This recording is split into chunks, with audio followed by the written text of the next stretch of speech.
Hi, I'm Natasha Sinyanovich, a public radio journalist, and this is Women Like Sex, a myth-busting podcast that examines the many, many medical, scientific, and social facts about female sexuality that were never, in fact, facts. Especially the very modern-day belief that women don't like sex as much as men do.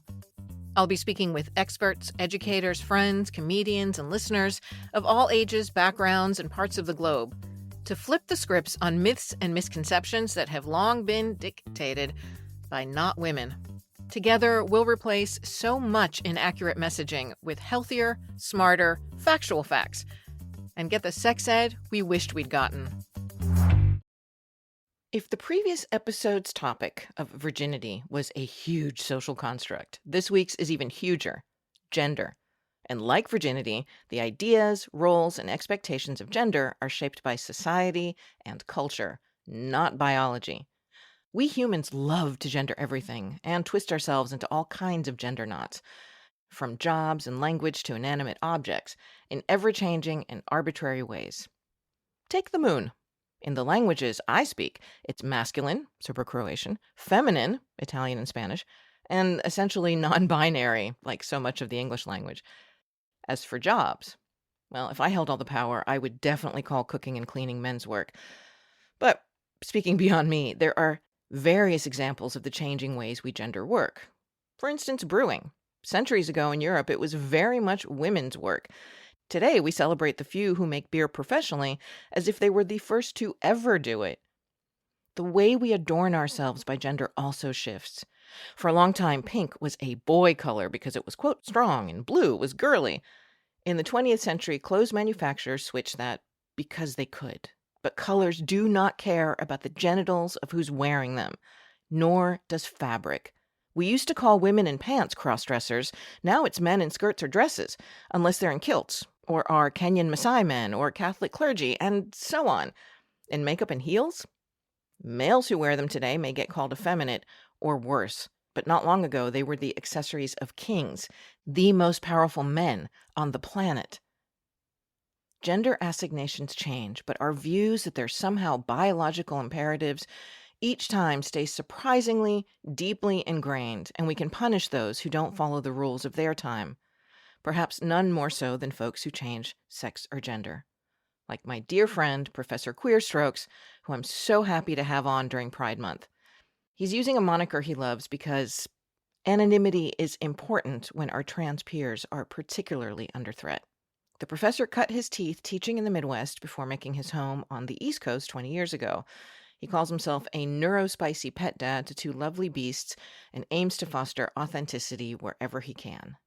He helped me deepen my understanding of how gender tropes constrict, confuse, and hurt us all, whether in education, bathrooms, certain women's festivals, and generally our expectations of the people in our lives. He also shares how to best support trans friends and how men offered much more love during his transition than the women in his life. I'm going to start the way I start with so many people. Do it. Do you know what this is? No, but it has to do with a vagina, I think. You're holding it upside down and backwards. Still like this? No. The other way. Like that? And flip it towards you. Oh, this is the internal system. That's the clitoris. Yeah! Bigger than you think, right? Yeah. So much bigger than you think. We talked for 7 hours because when we first met, for various reasons. Yeah. But I appreciate the fact that when I asked you to be on the podcast, you wanted to vet me. Yeah, I'm a weirdo like that. Who is this woman and why does she want to talk to me?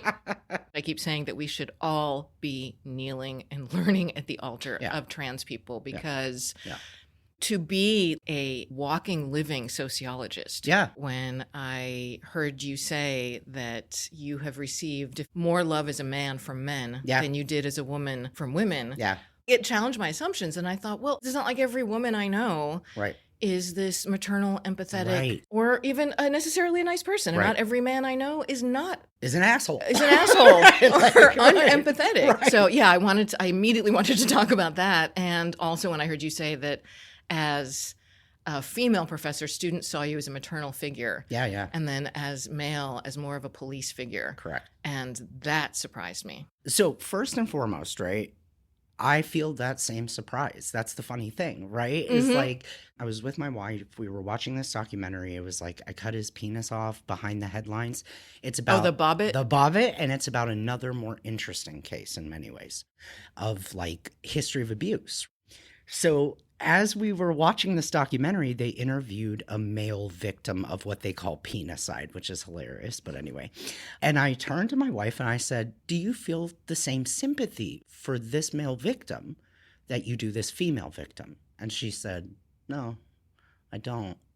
And I said, "Yeah, neither do I." I think it's very common in our culture to have this weirdly subtextual understanding of women as inherently good, as inherently kind.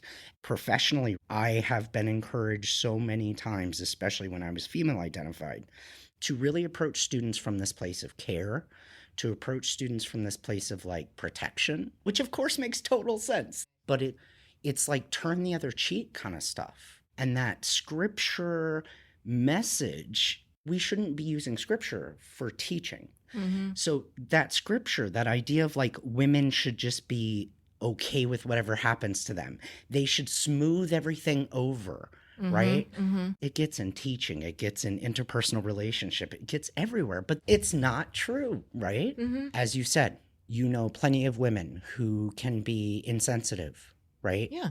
Who maybe wouldn't be the best mother, right? Plenty of guys who could be great fathers, who can be sensitive. I know women who are not great mothers. Exactly. It is individual. This idea of how students relate to me has been one way that I've kind of realized that, like, these narratives that we have about gender are really kind of messed up, the way that we assume certain genders have certain traits, right? Yeah.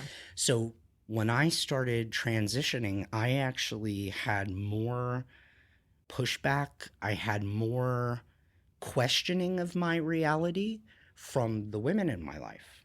And they were supportive when I was female identified. Mm-hmm. But when I transitioned, there was this kind of sense of like, but why? Why would you do that? Why would you betray us? Kind of thing. Whereas the more I transitioned, the more I found support through males, through male friends, through male acquaintances. I wasn't expecting that, right? Mm-hmm. I spent my female identified portion of my life feeling support from women. So I assumed that that would continue, and it didn't. And that really was kind of a moment of like, we think of women as being these nurturing, supportive people no matter what. That's not accurate. That's not fair. And it's a disservice to how we understand gender, because then we assume that men are going to always disappoint, whether they will or not. And then it's self-fulfilled prophecy to an extent. Right. Or something as simple as education becomes complicated by these expectations that students have. So like when I'm in the classroom, right, as a female identified person, there is this feeling, this sense from when I talk to colleagues, from how I interact with students, that there is an expectation that if you're a female educator, you will be nurturing, caring, you'll forgive mistakes, you'll meet them where they're at, even if where they're at is purposefully hurtful behavior. God, you're making me think about my own experience Yeah. in teaching when I was at SU, when I was at Newhouse. Yeah, I did. I stepped into a role, but I will say that it came naturally. I don't know.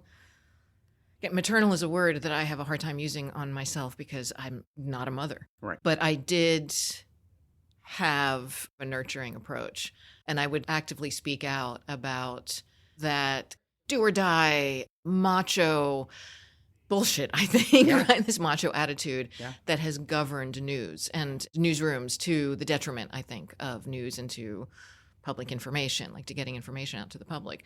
I wanted to fight that. But I think you hit on it, right? So like mostly education is generally understood to be taught by women, right? So like I think education has this thing about being the safe space from the big, bad, real world, which is masculine, dog eat dog, cutthroat. But in education, we're supposed to be this like safe harbor before that.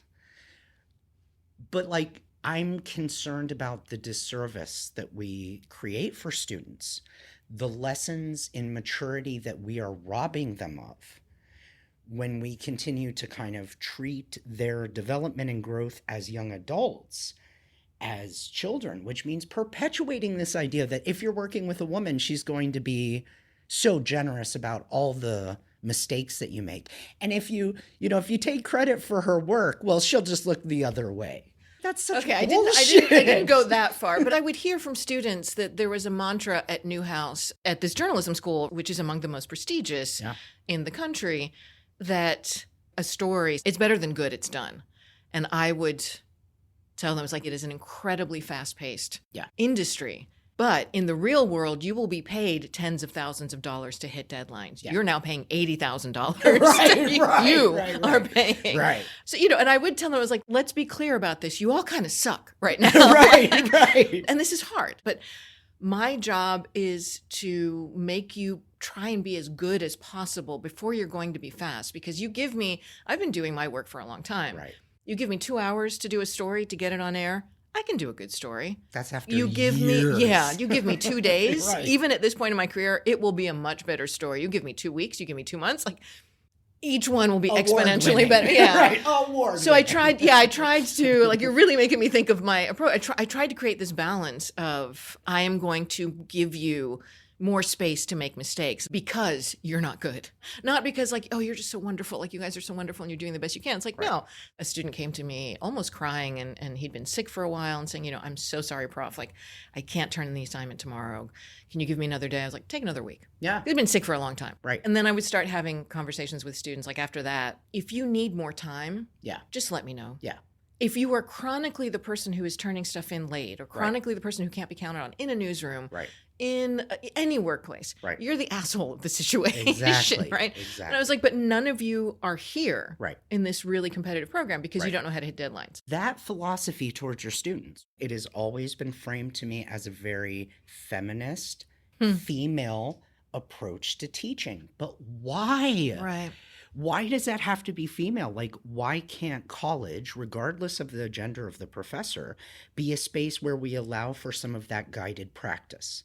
But I also have to make you aware of the fact that you are here to have better standards. Yeah. But for me, the most frustrating part is just, I want to be able to give my students the opportunity to fail without guilt, shame, all of that. But it's hard when they want to read your generosity because of your gender. Right. Because then it's like, well, okay, so am I just giving this person leeway because they expect it because I'm a woman? Or am I giving this person leeway because I feel that this is a powerful lesson for them at this moment? Right. Right? You can't control what the perception is on the other side. Right. You have no idea if someone's going to say, well, of course she would do that. Right. Of course he would do that. Right. We walk through this world with our inner lives onto which people just project everything. Exactly. Based on the clothes that we wear, the colors that we choose, the jobs that we have. Right. And underpinning all of that are these very, very narrow definitions that we have of gender. And basically, two are allowed. Right. This is what A is supposed to do, and this is what B is supposed to do. Once you choose, you better get into A or B and stay there. Right. Because otherwise, it's too uncomfortable for everyone else. That's the thing. It's too uncomfortable for everyone else because really it's nobody's business. Right. Like it's absolutely nobody's business. Right. And it doesn't change anything. Right. I have so much respect and awe for you and other trans people I know because you live this forced duality. Yeah. Because nothing changes. Right. Had I met you when you were female identified? Same person. Same person. Same person. I imagine the same infectious laugh. Yes. I'd still be pounding the table too much because exactly. A friend of mine who's a scientist who was mentioning her colleague who transitioned from female to male identified and would hear as a man, your work is so much better than hers. His own work. It encapsulates the ignorance and the sexism and the misogyny. As a man, your work is inherently better. Yeah. Because chemically, you got more testosterone. All of that does is kind of further reinforce this idea that we as a culture Even through education, we have always pressed this idea that logical thinking is masculine. Why is it masculine? So not only is logical thinking masculine, but it is preferred. In episode 3, I talk about this with a medieval historian because of this idea that men are logical, rational beings and woman is the other. So they have to be the opposite of men. It's smoke and mirrors. Exactly. It's smoke and mirrors. It's like the bathroom stuff, right? The way that the bathroom stuff represents projection, the way that it represents kind of scapegoat, it boils your blood, right? Because reality is reality, and the story that they're creating is not reality. Where is the data that trans women are attacking people in bathrooms? There is no data because that's not what trans women are doing. Women were not allowed to use public bathrooms up until, I'm talking about European history, European and North American. Up until the 18-something, so 19th century, women could not use public bathrooms because that was going to just fracture the social fiber. Like that How could they pee in public? How could they be in public? Which meant that women had to pee at home. I mean, you couldn't move far. That means you have dirty parts. It keeps you at home. It regulates how you move through the world. Women started peeing publicly in public spaces, right? Enclosed and publicly too. I mean, who among us is not male, female? Had to squat. Society didn't fall apart. When bathrooms became desegregated, right, society did not fall apart. Right. Queer men can't go into bathrooms because who knows what they're going to be doing with other men. Right. Queer men going to the bathroom. Society hasn't fallen apart. And I don't understand, how can you follow the logic of someone is going to this space to do something nefarious? You can understand that logic, but you can't understand the logic that they're not doing something nefarious. You are then saying men are predators. Right. So what are you doing to stop male predators on a larger scale? Because bathrooms, public bathrooms, are not where predatory behavior is happening and not where abuse is happening for the most part. Exactly. For the most part, it's happening in people's homes. Right. By people that they know. We know this. We know this, but we don't want to. It's a harder problem to address, and it's a reckoning.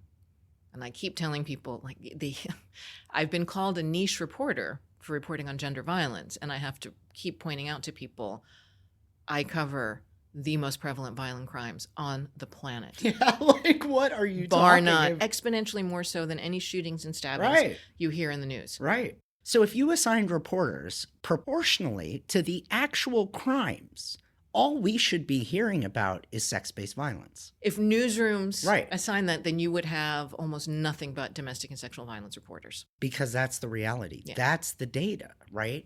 So when talking heads are pointing towards trans women in bathrooms enacting violence, what we're really doing is we're keeping male victims from getting help. Because we're not talking about the complexity, right, of sexual violence against women, against men, against trans people, against queer people. There's a history, a pattern of demonizing vulnerable minorities. It's easier and more comfortable to say it's gay men who are doing it. Right. When we know, when the statistics show that that is not the case. It's not that no gay man has ever done it, but the vast majority identifies heterosexual. But it's easier to marginalize than to say, oh, it is the people in my life who are doing things like this. And that's the thing. We love to create monsters so that we don't have to actually talk about the problem. Which just gets me as how do people keep falling for it? Because like you said, I mean, we saw this with segregation, right? We saw this with women's right to vote, right? Like you said, civilization did not crumble. Right. That should be the first clue into us. But we keep creating obstacles and barriers that are all based on the same thing, that are all based on superiority and inferiority. Because if you talk about sexism, if you talk about racism, if you talk about male and white supremacy, for example, which can be certain Venn diagrams, almost one circle. Oh, yeah. What you're talking about is just a sense of superiority. Yeah. I am better than somebody else just 'cause. Yeah. And we keep sending that message out, and that message keeps hurting all of us. I also think it dovetails with disability stuff. I was just reading an article today about a woman in the UK who was confronted in the bathroom because she had a double mastectomy.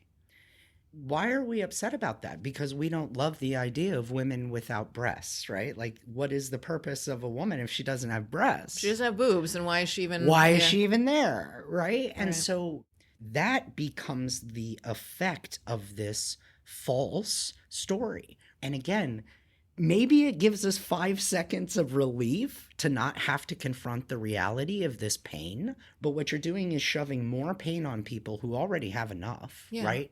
So that you don't have to deal with the real perpetrators who are causing the real pain. And our own complicity and stuff. Exactly. None of us are disconnected from one another. Exactly. So if I can move through the world with greater privilege than you or than with someone else, Right. I have to recognize that. Right. I have to understand that. Right. Nobody likes to think that they're complicit. Right. We are all the heroes and heroines of our own stories. Oh, As yeah. well we should be. Yeah. But yeah, we keep creating ways for life to be more difficult rather than less. And life is already, it doesn't matter how much money you have, it doesn't Right. matter how much privilege you Right. have, life is going to throw shit your way. Absolutely. It's going to throw tragedy your way. Absolutely. Very, very, very few of, I mean, nobody gets out alive, Right. but very few of Right. us get out like with nothing bad happening to us. Well, and not only that, I don't know why more people aren't upset about the unintended consequences that'll happen from this. More cisgendered women get stopped than trans women. So now every cisgendered woman who doesn't look exactly like a Hollywood cutout, now you better worry, because some random guy can come and accost you now because you don't look how he thinks a woman should look. And if you're okay with that, fine. But if you're not, then that's what you're doing to trans people. Why? I have a friend, my first close friend Yeah. who wants to transition. Yep. And I told him, you know, you have my undying love and support. Yep. There's so much I don't understand. Yeah. And because of that, I defer to the, instead of saying, if you're not like me, you've got to Right. be wrong. I can only shut up and listen. But one of the things that he said when he was tentatively saying, he's like, he's been cross-dressing for a while. Yeah. And I immediately was like, okay, let's just put an end to that because there's no such thing as cross-dressing. Right. The people who hundreds of years ago wore wigs and powdered their faces Exactly. and wore heels Exactly. were the most powerful men on the Right. planet. Yesterday's kings are literally today's quote-unquote queens. Queens, exactly. What advice would you give to friends? I'm worried of only being able to support them so far. That's exactly what I was going to speak to, actually. So, yeah, okay. One of the things that I wish more people thought about when it comes to supportive like trans friends is there is a need, and it is so valuable to have that private support, right? But it's that public support that is so crucial, especially depending on whether they physically transition, depending on how far they are in their transition. That is when it's dangerous, right? And so it always makes me nervous when I talk to folks and they say, well, I want to be supportive and I want them to know I love them no matter what, because I always want to be like, okay, but if someone comes after them in public and you're there, are you still going to be okay? We're not geographically close, so I can't physically, Right. but I would. Right. Wow, it's easy to say I'm not afraid. Things are happening in this country that are making everybody afraid. Oh, I'm terrified. And silence is complicity. Yeah. It's terrifying to not be and to stick out if you don't know that you have an entire coalition that you're with that's behind you. Well, and let's be honest. Any person feels awful asking a friend to potentially be in physical danger for them. Yeah. I don't want to have to ask people to do that. But that's support. That is real Yeah. support. If you're willing to be there when people are harassing your friend, right? And if you can't, that's fine, right? You're still there in the way that matters. But it's important to understand if you're going to do that or not. Exactly. Like, you really just understand what support really means, because support doesn't just mean I'm only going to tell you good things about your choices. Right. Support means I have to be willing to understand that you face potential threat in public. Yeah. And if I'm with you, I gotta be willing to do that too. I've been very fortunate. When I was early in my transition, I had a very similar story about going into a bar bathroom. The owners had an issue. I was very fortunate. The partner I was with at the time, she went off. Like, she was not having it, right? I couldn't defend myself right then. I was too paralyzed with fear. That interjection by an ally, that was invaluable for me. The problem with offensive behavior, when you're made to feel defensive, you are automatically in a weaker position. Regardless of how wrong or violent the other person is, you're like, Right. No, I'm not. Right. You know, Right. and that is why bullies are so powerful, because they're Exactly. constantly on the offense. So yeah, to have to do that yourself, Right. people can dismiss you because they're like, oh, well, of course you'd say that. Right. I remember, God, I started doing this, I think, in my 20s when I would be in the presence of homophobic people. Yeah. And somebody would make some kind of comment. I'm like, well, I'm gay. Right. And a gay friend of mine did point out, she's like, well, it's easier for you because you haven't been threatened. Right. But if I have that power Right. and privilege, and then somebody did like, okay, you're going to be homophobic. Right. Not generally. Right. Not vaguely. Right. Just saying something. You're going to say it to somebody who's telling you. Right. And the response was always, well, you don't look gay. Right. Well, maybe they didn't see me with short hair. Right. Exactly. When I was young, I weighed 110 pounds and had no boobs. So it was just like when I had short hair, it was like, oh, okay. Yeah. Oh, boy. Yeah. I would have people tell me, you know, you're a very effeminate looking boy. Because I'm because I'm not a boy. You got some of that right, but Right. also, why would you say that to somebody? Right. But yeah, where I would just say, like, you're going to deal with this. You're going to deal with me. Yeah. Because I felt it was my duty. Right. Nobody's ever said, well, there's something wrong with you because you like boys. I love that you call it like a walking sociology experiment, because it really does feel that way. But I think you're exactly on it in terms of this idea of like, it's not, people have the best of intentions. They have great intentions, and allies are so important and necessary. But I think when allies don't take the second to stop and actually think about the negative parts of the experience, then it's kind of like just dipping in and helping in a way that's comfortable for you, right? And then how is that real allyship, right? So yeah, it gets tricky. The other thing I would suggest is be open to exploring your own gender through this. This isn't just your friend's journey. This is your journey too, because your friend is giving you the opportunity to re-examine your own understanding of what you think it means to be a woman, and nurturing and caring, or bitchy when you need to be, right? Like, it could help redefine for yourself things that you maybe have taken for granted your whole life too, right? So it's a learning opportunity for them.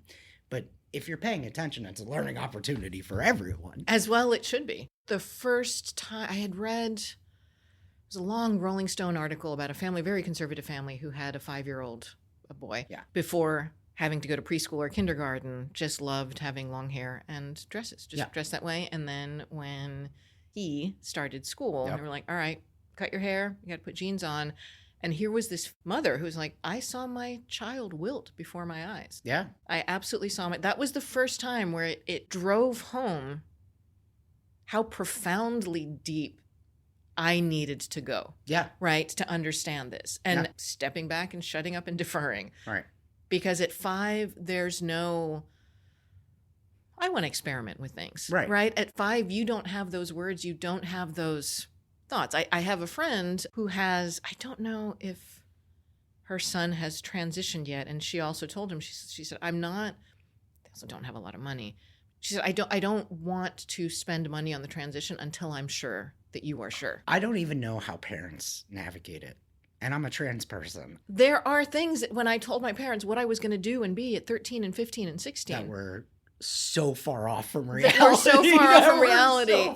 That were like, this is me forever. Right. And then 6 months later. And again, this is not in any way to dismiss that. Yeah.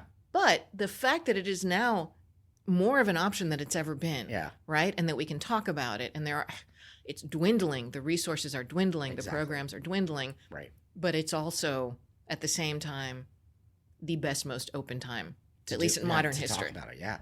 People are always really surprised when I'm not uptight about things like being misgendered.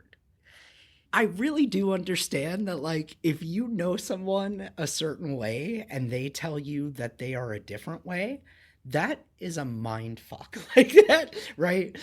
It's gonna take you time to unpack that. And because of that, I can understand how a parent of a trans child would be an incredibly difficult journey to have to walk, because you don't know the difference between the child's kind of fantastical wants that all children have that aren't necessarily rooted in reality. And should have, and are part of growing up, and are part of, hopefully, as consequence-free and easy-free a childhood as one can have or wish for their children. Right? Oh, Like, see, now you're hitting it. Yeah, now you're hitting it, how complicated it is, right? Because, like, just then, the way you said that, it made me realize, yeah, I want parents to be able to say, my kids can be president, astronaut, or trans. right. But also, trans isn't like being an astronaut. Right, So it's like, it's complicated. It's not a thing you go to school and Learn. study for 10 years, 15 years. Right. But yet, I can understand that mindset from that parent standpoint of like, oh, well, this must just be like space camp, right? Like, if we just do this, then there's going to be a moment of regret and then we're screwed. I get that.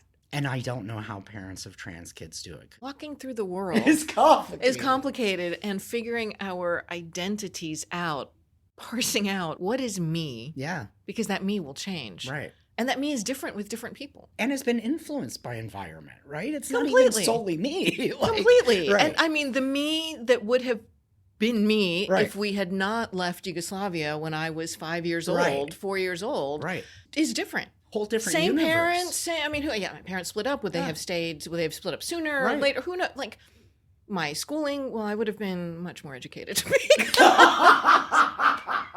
At one point, when my parents were discussing me going and living with, my dad had returned to still Yugoslavia at the time. And I, at 15, went there for the summer. And I was talking to a friend of mine who was asking, what's your class load? And I was like, I can't remember if it was 7 or 8, one of which was study hall. And she said, oh, I have 15 classes. And they included 3 kinds of math and 2 languages. They didn't meet every single day. It's like, oh my What? God, I would fail profoundly. I didn't speak the language fluently, but yeah, when there was talk of me going back to finish high school there, I was like, no, they'll put me they'll put me in 5th grade. They'll eat me alive. Like, I am so, like, she was just like, yeah, I'm doing, calculus and trig, and then it's like, I've got geometry. Oh, no, thank you. There's a film that I love called I'm Not There by Todd Haynes. It's got Heath Ledger and Christian Bale and Cate Blanchett, among others. Okay. It's loosely, you can call it a biopic about Bob Dylan. Oh, yeah. And I'm not even a huge Bob Dylan Yeah. fan. And Richard Gere. So Yeah. they all play different aspects of his life. The only one who looks like Dylan is Cate Blanchett. And she got a lot of acclaim for that. I loved that film because I felt like every story about everybody's life should be filmed like that, because who I am to you Yeah. is different than who I am to my partner. Right. Same person. Yeah. We all have multiple identities, and we need to understand that. It's that division. And I know that everyone says this, and I know especially since politics has gotten so crazy, everyone's saying it more. But it really is that division that's so annoying and so unnecessary. And that's especially in the female community, right? So, like, Women's Michigan Festival a long time ago decided no trans women. Yeah. Right. Yeah. I don't understand that, because it's like, when I was a woman, one of the things that was so foundational to my support for other women and other women's support for me was the fact that we're constantly criticized. There is no way to do a woman right. Right. Right. Right. And there's a million ways that people will tell you how you're doing it wrong. Yeah. Why hasn't that been a thread Right. that has tied women together? Because trans women are getting such criticism, but cisgendered women know that game Better than anybody else on the planet. Anybody. It's almost like life is a journey of having to constantly tell people, no, your version is wrong. My version is accurate, because it's the one that I have. Because it's me. It's me, Yeah. exactly. Yeah. Like, you can't tell me how I am. Like, that's for me to tell you. That's the whole purpose of this project, is Right. because I grew up, and other women I knew grew up being told, you don't like sex as much as men do. And we're like, So wild. the men that you're having sex with. It's like, Right. but so many women I knew would complain or feel pain that the male partners they were with just didn't, like, emotional pain. Yeah. Would be like, they just don't want sex as much as I do. Do they not want me? Do they not? But also thinking there was something wrong with them. And it's just like, you can't tell. And I would just say, like, listen to what you're saying. You are telling me Right. what I'm like. Right. And I'm telling you Right. that ain't it. Right. And you need to listen. And they're like, no, but I've been told. It's like, yeah, but you've been told by people who are not me. And now me is telling you Exactly. who me is. How many conversations have you had, honestly, with other female identified people about how you want more sex than people think you should. I had so many of those conversations as a woman. At some point, you've got to start realizing, like, wait a minute, we want sex. Like, and that's okay. You're not broken. You're not deviant because of this. You have the body parts for a reason. And it's fun, and we're only on this earth for so long. So get it on if you want to get it on. As long as it's consensual, as long as no one is pressuring you, guilting you, making you feel bad. Exactly. To do it. Exactly. Go with all the gods. Yep. Right? Yeah. Right. But it is something that we see over and over and over again. To use the pun, power dictates the definitions and the rules. Absolutely. And it does so with itself as the default. Yep. We are always othering on the basis of ourselves as the default. Yeah. Right? And the more power you have, the more those who are not, who are more socially, politically, and therefore personally vulnerable. Right. Well, the more they are vulnerable. So this documentary we were watching, so I cut off the penis, okay. I don't remember what his role was. I think he was a journalist, but there was a guy that they interviewed who, of course, did the sound off on the position that everyone is expecting to hear. Well, part of why this type of violence is so abhorrent, it's cutting off a man's manhood. This is the sum of who they are. I couldn't help but think, like, how do you take yourself seriously and say that, right? So many things with that to unpack. One, why is gender, not sex, associated with body parts? Because that doesn't make sense anyway. That's one, right? Two, why do we think that one particular genital, penises, are more valuable than other genitals, vaginas? Why? Well, clitoris. Sorry, vulva. Vagina's not the sexual organ. Sorry. You're right. Clitoris. No, you're right. Clitoris, vulva. I'll take either answer. You're right. Why do we do that? Because power, like you're saying. Because it's just power. It's just because men... It's playground politics. Right. And men have convinced themselves that a penis is somehow so much more symbolically, personally, mentally, but it's horseshit. It's just horseshit. It's not any more. It's not any less. Yeah. Cutting off men's penises is a horrible violence. So is genital mutilation, which has been going on forever. Right? Right. Yeah, it's like, but that touches you don't think upon... those women feel like they've lost a sense of their core self? I've spoken to lawyers who represent male victims of rape. Yeah. And have been told, by male colleagues and men more generally, but just speaking professionally, it's worse when a boy or a man gets raped. And I said, well, why? Let's take this conversation to its natural conclusion. Right. What you're doing is denying and dismissing the shame and vulnerability and lifelong trauma it can create and does create for girls and women. But if we continue this conversation, really there's no place to land, but one category is more rapeable than another. Exactly. It gets to that pissing contest of who's the most victim-y, who's the most put out, who's the most privileged, right? Right. And all of that comparison, it's just, again, it's distracting us from the real issue, which is that it doesn't matter if you're she, he, them. Statistically, someone close to you who has come from abuse is likely to abuse you. We want gender and sexuality, we want them to be really narrow, and we want them to live at this intersection with one another and nothing else. And like you're saying, they're not more related than anything else. They're not more related than anything else. Right. I just keep thinking about, too, like, there's so much concern, it feels like, in scientific communities right now about data that's showing that people are having less sex and less kids, right? And you can tell they're wanting to gender it right away. Well, but that's less intercourse, because intercourse is what leads to kids. Exactly. Sex is a whole bunch of other things. Range of stuff. Right. So we're not even really sure what they're not doing, but we are assuming that it's procreative sex, right? But you can tell that they're really trying to figure out, like, how is this a gender thing, right? And it's like, y'all, this isn't a gender thing at this point. It is literally an economic thing. Like, no one can afford kids. So it doesn't matter if you can carry it, if you can't carry it, if you can produce it or not, you're not doing it. Oh, God. Yeah, that's a whole other... The science heavy air quotes, the science about so much of this stuff Yeah.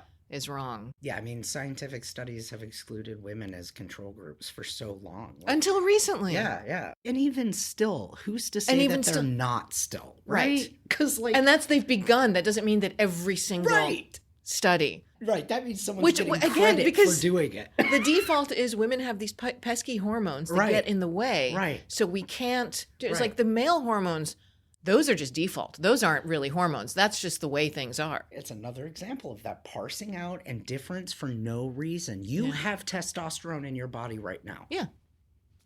I have estrogen in my body right now. Yeah. The fact that we are so upset about a proportional difference is just, I mean, it's just ludicrous. We so need gender and sex to be intertwined. Yeah. Clearly, if there are men who like men, Yeah. then my gender doesn't dictate Right. my liking of my partner any more than my being right-handed. Right. Oh, there's studies about how you could tell if someone's gay if their ring finger's a certain length. Oh my God. We move in the right direction. We have been moving in the right direction, but then we take steps back. It hurts my heart when I think now, like how many times I grew up hearing about somebody who was a cross-dresser. Yeah. And who was a transvestite. Yeah. And thinking now, like, that was as far as they could go. Yeah. Yeah. Right? That was hard enough to accept. Yeah. But what we were really looking at were trans people. Right. Not everyone. No. I don't want to lump. You I were don't want to say looking like at spectrums of trans experiences. so many of them because there was no option. Right. There was no chemical option. Right. We're confined to, okay, I can do the clothes. Yeah. Yeah. Right. And we really only have problems when it's people identified as males wearing clothing that we identify as female clothing. Yeah. Which is, again, that is changing. And Yeah. you go back, the world didn't fall apart when women started wearing pants. Right. It did for some people because women had more agency. I'm sure some people lost their shit. Some worlds were narrowed Imploded, when this whole other Right. world, when half the Right. population Right. in certain Right. areas could expand their movement, could Right. ride a bicycle and a horse and walk and hike. Right. I am convinced to a large part what we're seeing is a backlash to the gaining of greater female agency and 100. greater LGBTQ plus. 100%. Like it's, and that plays out then, well, we're going to talk about the economy. We're going to do that. We're going to talk about terror. We're going to be like, no, what you are is terrified Right. of something that, I mean, I can be snarky about it, something that maybe you want to be, Yeah, right? yeah, And just yeah. are terrified to be Yeah. for some people. Yeah. Or genuinely dislike and distrust because you've been taught to hate. Yeah, I think you're right. I think because like where was J.K. Rowling when everyone was talking about her characters potentially being gay? Why wasn't she all up in arms and coming out of the woodwork? No, it's only until trans women in the UK actually started getting recognition that she's like, oh, wait a minute, I don't like this. So you'll profit off of the potential gayness of your characters, right? But now that trans women are getting rights that you feel are unacceptable, a threat to you somehow. To go back to what you were saying about the Michigan Women's Festival and Rowling's reaction and people's reaction to trans women's reaction, cis women's reactions to women, it's like you understand what women go through. Right. I don't know a single woman who hasn't been harassed or groped at work, myself included. Right. And that's just work. That's a professional space. That where is you a should be professional safe. space where we are talking about somebody's choosing to be a woman. Yeah. Life Is hard is for easier them. for men. Yeah. Not always, not everything, but certain things It are can be. easier. It can be. And you know that. Right. And this person is saying, that doesn't matter. This is who I am. Right. And you're going to be a jerk about it? Are you serious? Somebody's choosing to make 20% less Right. than they could Right. as a man. Somebody is choosing to step down And you're and the an hill economic tier. And you're just... and the hill that you're going to die on is they're not woman enough. They're not woman Seriously? enough. The more that we're talking, the more it's really got me thinking about intersections to disability, because I really do think that like sex, gender, sometimes even sexuality, like disability, can just create uncomfortability. It can create like a sense of, it's hard to explain, but I do it too. Like if I see someone who's missing a limb, I can't help but stare, right? Because it's something is different. Something is different than most of the people that you see around you. It's something like that to me. It's like and it's like you're saying, it's this othering, it's this rejection, I think, because of fear, because of our own uncomfortability. And we do that to disabled people all the time. All the time. All the time, right? If your body doesn't work the way that we think it does, we literally just don't want to deal with you, right? And we're doing that with gender. We did it with Black people. We did it with women. We're doing it with immigrants. This project was going to launch years ago, right before the pandemic. I soft launched this at the Vagina Monologues that I co-hosted in February of 2020. Yep. And there was a woman in a wheelchair who's actually the daughter, if I remember correctly, the daughter of one of the actors. She said she'll be in her wheelchair alongside a male friend with her daughter, and they will turn to the man and be like, "Oh, is this your daughter?" And it's like, "It's just a friend. This is not the child's father. She's my daughter." And they look at her like, "Oh, sorry. You have okay." And isn't that kind of the same gaze that we often give to lesbians, right? There's always that story of like, well, how does it work? There's no penis. So like, how do you guys, do it? It's that same thing, A gay friend of mine recently was like, I don't understand hetero relationships because like, who's the man and who's the other man? Right? Yeah. And if people say like, oh, well, lesbians don't have sex because there's no penetration. Anybody who's been listening so far knows that that's not how most women orgasm anyway. Exactly. But I did want to ask you, did you feel like your sexuality changed after transitioning in terms of the level of comfort in your own body, perhaps? I mean, I'm completely off on that. No, you're not completely off. And it's tricky, right? Because I had privilege to physically transition. Some people don't.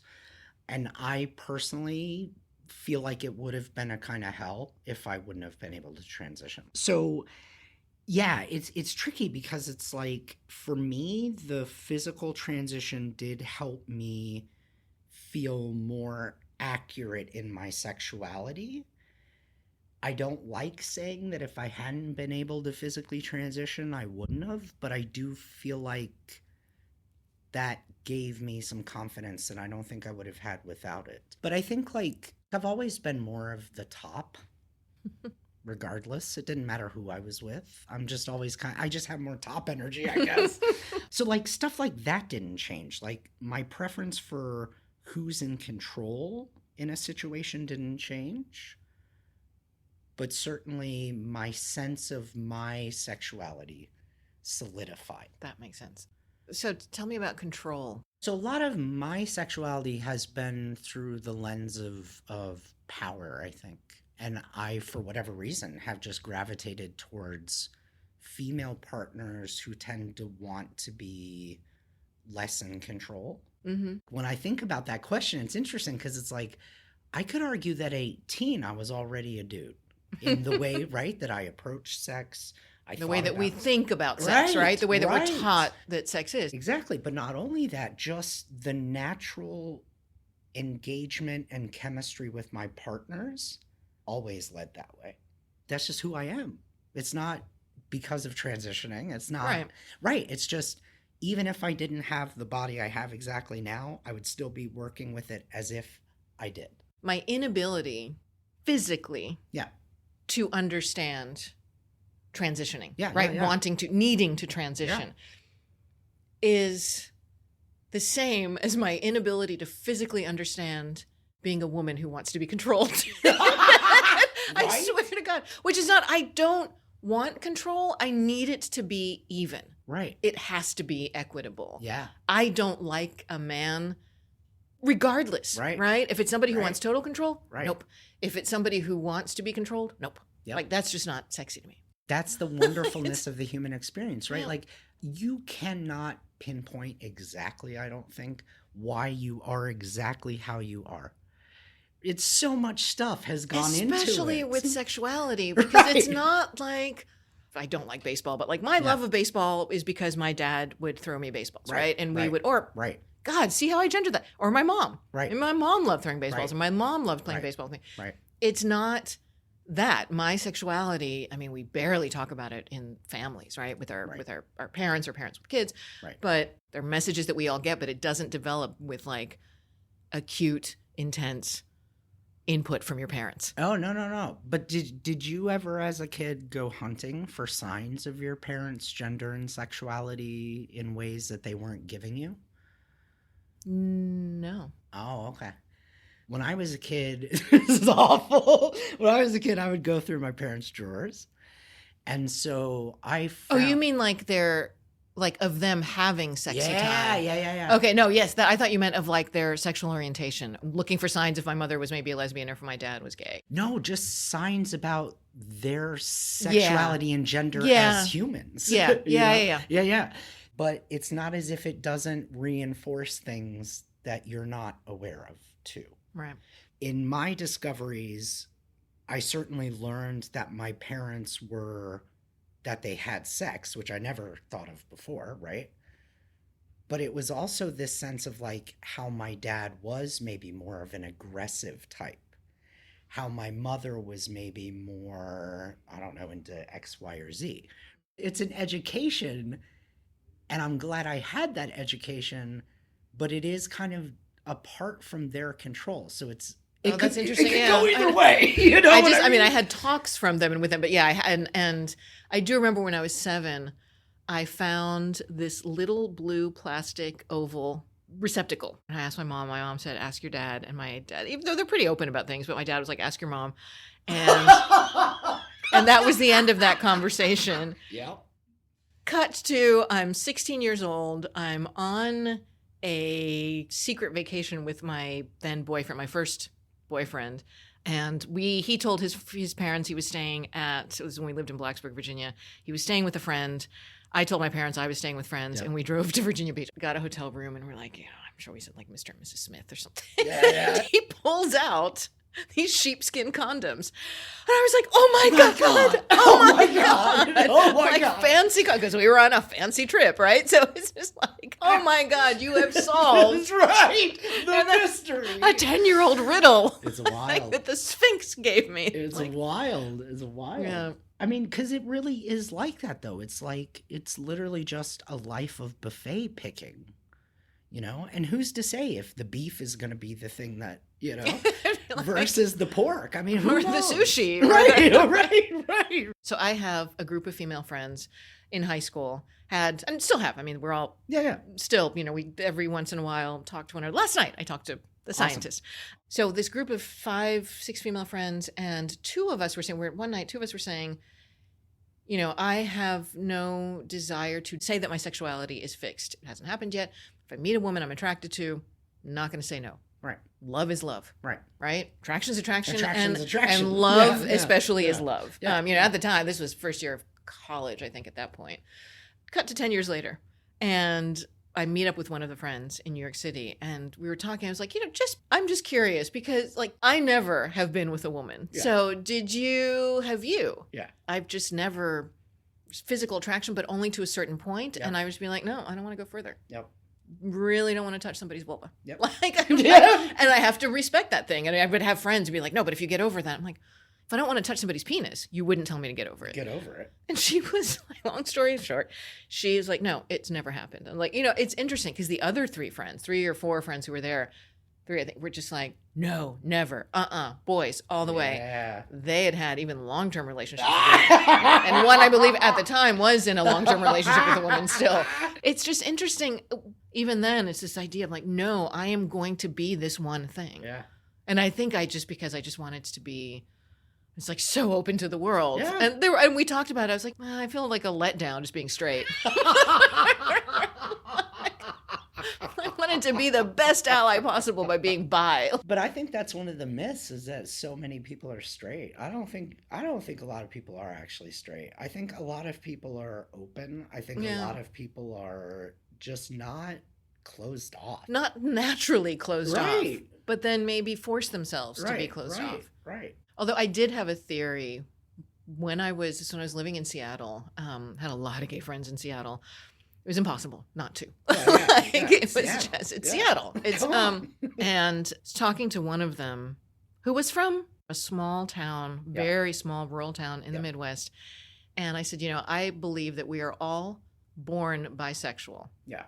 Again, bi, It's very binary. Whatever. Yeah, but at the time, that's the way I thought of it. Right. Of like Right. we're all born bisexual, and then society drums it out of you. Yeah. Right? Or scares you Right. into Scares. Yeah. into straightdom. Yeah. And he looked at me and he's like, "That's a great theory. Sounds great on paper. Yeah. If I had the possibility Yeah. to physically Yeah. enjoy girls and women, I would have chosen that Yeah. because I lost my family. Yeah. Nobody in my family will talk to me anymore. Right. There's no way in hell. Right. Nobody chooses something in life that will get them ostracized, marginalized, or possibly killed." That's correct. And I was just like, I stand corrected. That's correct. I will shut up and learn. That's correct. Yeah. But that reality that they're talking about can only exist if we have a reality where we can openly say and know by exploration what we are, right? And that goes back to that, that's got me thinking back to the parents of the trans kid, right? And that doesn't necessarily suddenly make the answer easier for me, but for some reason it really does relax the anxiety around getting it wrong. So what if the kid wants to transition out? They wouldn't have known that without transitioning. This idea, this fear of it's happening everywhere and everybody's doing it. Yeah. And people are going to get some kind of virus that's going to infect you. I had a friend who was like, what's with all this trans porn? And I'm like, well, I don't know, because one, you kind of got to be looking for it. Right. Two, if it's a fad, who cares? Big tits was a fad. Big butts was a fad. Well, there's so many categories of porn. Yeah, there's so many fads. What does it matter that there's a fad for trans people? So what? Don't watch it. Maybe it's not a fad. Is it now? It's even that exists in the light more than it can, more than it could. Maybe now people just aren't terrified and hiding. Yeah. Okay. I was talking to students at one point and it's not often a battle I can win in newsrooms, but I want to point out to people that being trans, if we're talking abortion, if we're talking LGBT, if we're talking trans, these are not political issues. These are politicized issues. Yeah. You are not a political issue sitting in front of me. Yeah. You didn't transition because of your politics. No. It has nothing to do, Yeah. any more than you buy certain cereal because of your politics. I think this is the feminist tension that we're still working through, right? The personal is political. But I think the more complicated part of that is the personal is political when chosen. The choices that I make that make my choices political, as opposed to me saying, you are political. Right. That goes back to the othering, to I need to make you, who is a minority with respect to me, a political issue. Right. And we feed into it as newsrooms. We feed into bad messaging. We feed into agendaizing of human lives. Everyone should be able to tell a story. There's power in a story, but you get to dictate what of your personal is political. But it's not right for me to say that whatever you're doing for whatever your reasons are political just because I want to regulate it. Yeah. Which is all it is. Making it political is just a way to regulate it. And I've had conversations with people, even people who will tell me they're liberal, but will say oh yeah, being queer is a political issue. I'm like, you're our mutual queer friends. What? Do you think that they get up in the morning and they're like, I'm being political. I'm being political. Do you think that when they're having sex with their partner, they're like, I'm sticking it to the Republicans? Or yelling Nancy Pelosi's name in bed or something. Because you're like, woo, go Democrats. Or go Independents or go Green Party. It's just silly. It's just silly. On that note, we can end, having solved so many of the world's problems. So many problems, yeah. Just let things be. I just think this is one of those things where we're making so much unnecessary problems for ourselves. When all we just have to do is do what you do. Listen, right? Just listen, right? Talk about your experience, find connection, done. And give people the dignity to do the same. Yes. We all want to be loved. Yeah. Not everyone is lucky enough to be loved well, but we all want to be seen. Yeah. And we all want the dignity of being seen. Of just saying, you have as much dignity and you deserve as much dignity as everybody else standing next to you. And if you've had that taken from you, don't take it from someone else. Give it to someone else. That's justice, right? A huge thanks to my friend Professor Queerstrokes for shining an even brighter light on the gender knots we twist ourselves in and out of time and again and again and again and again. Women Like Sex is a flipped script production. It is executive produced and edited by me, Natasha Snjanovic. Website design and artwork is by Ted Nunez. Edesio Martinez is associate producer. For more episodes and swag, or to subscribe to the podcast or Patreon, please visit womenlikesex.com, the Women Like Sex YouTube channel, or wherever you get your podcasts. This is Women Like Sex. Pass it on.